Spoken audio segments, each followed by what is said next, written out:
The Big Issue. Breaking down the issues that matter. Welcome to Leadership Podcast. It's another edition of The Big Issue. And of course, may we just have sincerely apologize for this slight delay, which was apparently due to some circumstances beyond our control. As usual, I'm your regular host. My name is George Agba, and of course, with me here in the studio is our in-house analyst, and of course, a legislative analyst for that matter. His name is James Quen. Thank you, Mr. George. Well, the big issue of the day is job racketeering and startling revelations from House Ad-hoc committee. But before we start going into that, let's just quickly take a brief look at issues in the news. And here we have subsidy removal federal government announces 5 billion naira palliatives for each state. The federal government on Thursday announced 5 billion naira palliatives to each of the 36 states of the federation to cushion the effect of removal of petrol subsidy. It also set up an ad hoc committee to engage with the leadership of the labor union, which had been insisting on embarking on industrial action, except the federal government reverses the subsidy removal policy. Well, at a meeting of the National Economic Council chaired by the Vice President Kashim Shettima,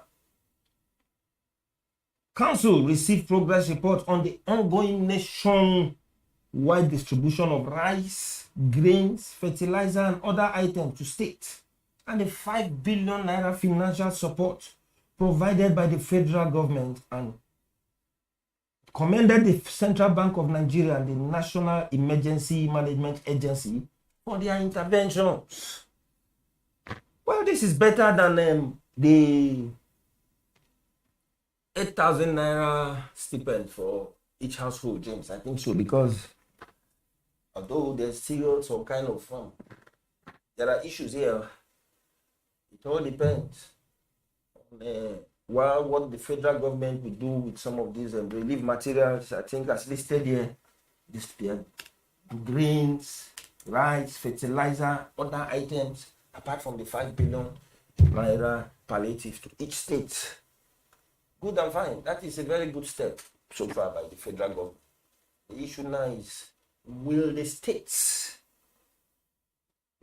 ensure that these palliatives go to the vulnerable Nigerians? Will it be properly used to the effect that it will cushion the effect of subsidy removal on Nigerians? Or it might go the way of what we saw during the NSAS process, where the youths had to start invading warehouses, and then you see items, food items, and most of the items that are ordinarily meant for palliatives being stocked in warehouses. And at the end of the day, Nigerians were suffering the heat of the COVID-19 pandemic, while these items were being stocked in warehouses. That is where most Nigerians are afraid of this development. Now the states have gotten this one. The implementation is what matters. Do you think anything will be different from what it used to entail? That some of these things go to the hands of the state government. At the end, it doesn't go down to where it's meant for, which is the ordinary Nigerians. Okay, thank you, George. Oh, I don't know how to put it. But anyway, let me be diplomatic.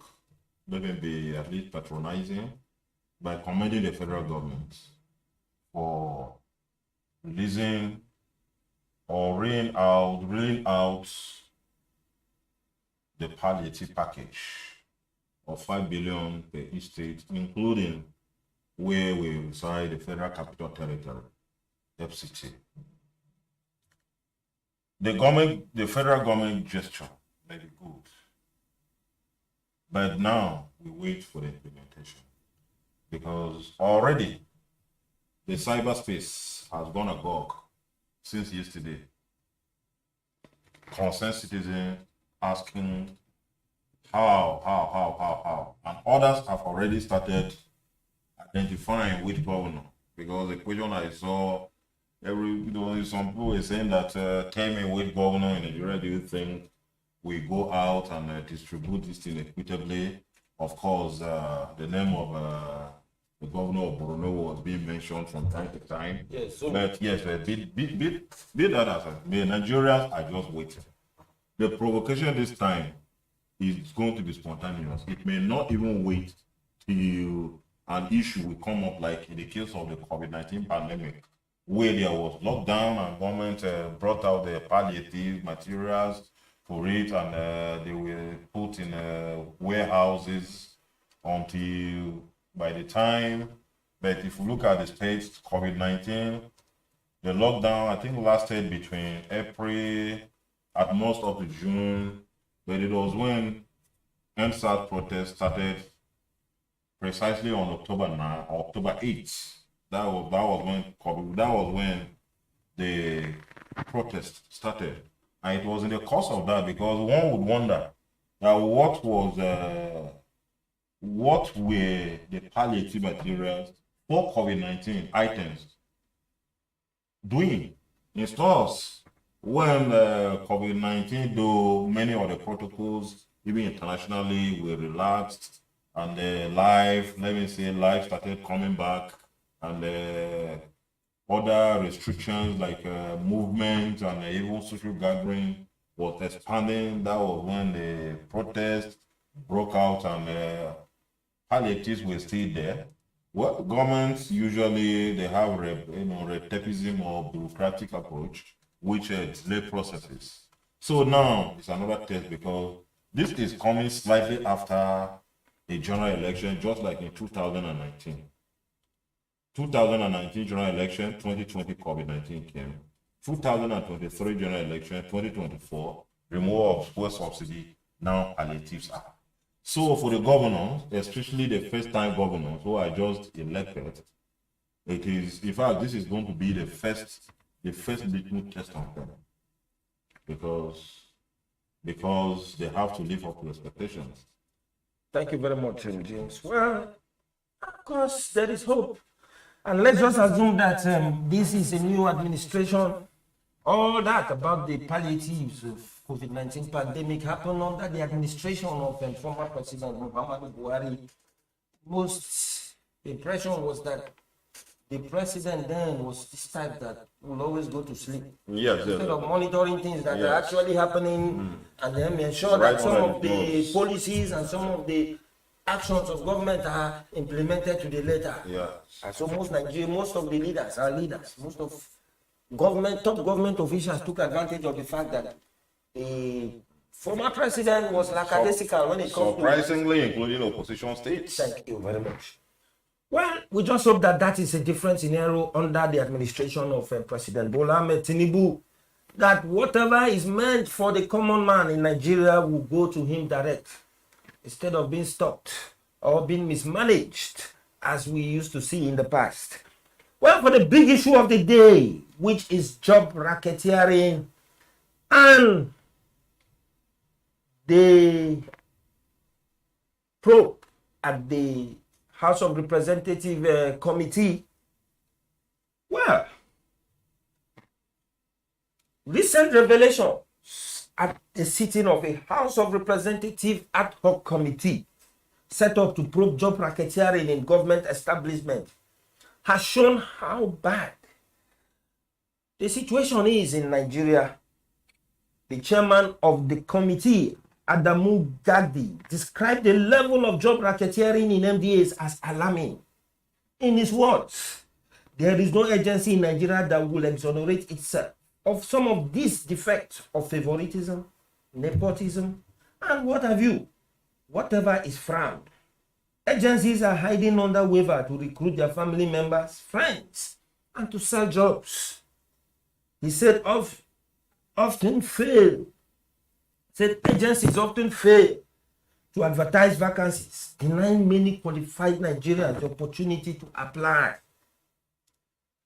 It was against this backdrop that the House of Representatives set up the ad hoc committee, dated with revelations involving a complex ring of officials involved in underhand dealings, including selling of job offers at prices running into millions of naira. Chairman of the committee further said there have been petitions against 39 MDAs over allegations of job racketeering and other infrastructure. It says some of the MDAs accused include the Federal Character Commission, Office of the Head of Service of the Federation, Budget Office, IPPIS, Federal Civil Service Commission, among others. He said the committee will also inline equitable representation of all parts of Nigeria in the Federal Civil Service.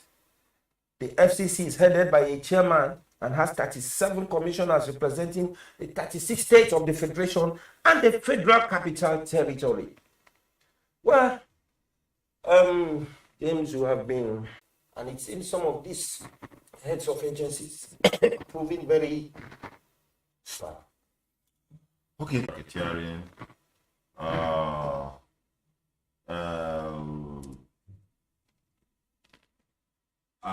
IPPIS, and the rest of it. The situation now, maybe going directly to your last question. The last time I was at last check, Officer Jordan Kaka, after making some testimonies, he was given a benefit of doubt to go and come back. So he just showed up the other Monday before last Monday, and he was allowed to come back. He could not come Tuesday, Wednesday. So on Thursday, when the committee was sitting last for that week, the other week, it now issued even warrant of arrest on him. And then it is summoned or invited, summoned the director of the IPPS in the office of the Accountant General, that is the integrated, was for them. In the case of AMCON, Haruna Kolo, who was hitherto of the Federal Character Commission, is now the staff of AMCON.